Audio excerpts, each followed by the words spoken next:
اللہ کے نام سے شروع جو بڑا مہربان اور نہایت رحم کرنے والا ہے۔ جب حضرت آمنہ نے آپ صلی اللہ علیہ وآلہ وسلم کو داغ مفارقت دیا تو عبد المطلب رحمت للعالمین صلی اللہ علیہ وآلہ وسلم کے دادا نے حضور اکرم صلی اللہ علیہ وآلہ وسلم کو اپنی آغوش محبت میں لے لیا اور بڑی شفقت و پیار سے تدم آخر سرور عالم صلی اللہ علیہ وآلہ وسلم کو اپنے ساتھ رکھا اور اپنی صلبی اولاد سے بڑھ کر آپ صلی اللہ علیہ وآلہ وسلم کو عزیز جانا۔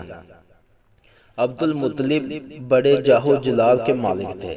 ان کی اولاد میں سے کسی کو یہ جرأت نہ ہوتی کہ ان کے بستر پر جا بیٹھے، مگر نبی کریم صلی اللہ علیہ وآلہ وسلم بغیر کسی ہچکچاہٹ کے دادا کے بستر پر چلے جاتے۔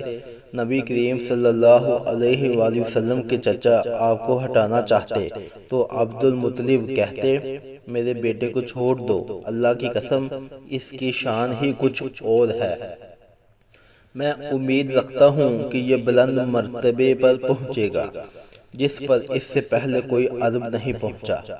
بعض روایات کے مطابق عبد المطلب فرمایا کرتے تھے کہ اس کا مزاج شاہانہ ہے۔ رسول پاک صلی اللہ علیہ وآلہ وسلم کو دادا سے بے حد محبت تھی۔ والدین کا سایہ سر سے اٹھ جانے کے بعد دادا وجود رحمت عالم صلی اللہ علیہ وآلہ وسلم کے لیے تسکین و قلب و جان تھا، مگر یہ خیر خواہ بھی زیادہ دیر تک وفا نہ کر سکا۔ ابھی آپ صلی اللہ علیہ وآلہ وسلم نے عمر کی 8 منزلیں ہی طے کر لی تھیں کہ دادا عدم کو روانہ ہو گئے۔ طبقات ابن سعد میں حضرت ام ایمن رضی اللہ تعالی عنہ کا بیان ہے کہ میں نے رسول پاک صلی اللہ علیہ وآلہ وسلم کو سردار عبد المطلب کی وفات کے بعد دیکھا کہ جب ان کا جنازہ اٹھا تو نبی پاک صلی اللہ علیہ وآلہ وسلم پیچھے پیچھے روتے جاتے تھے۔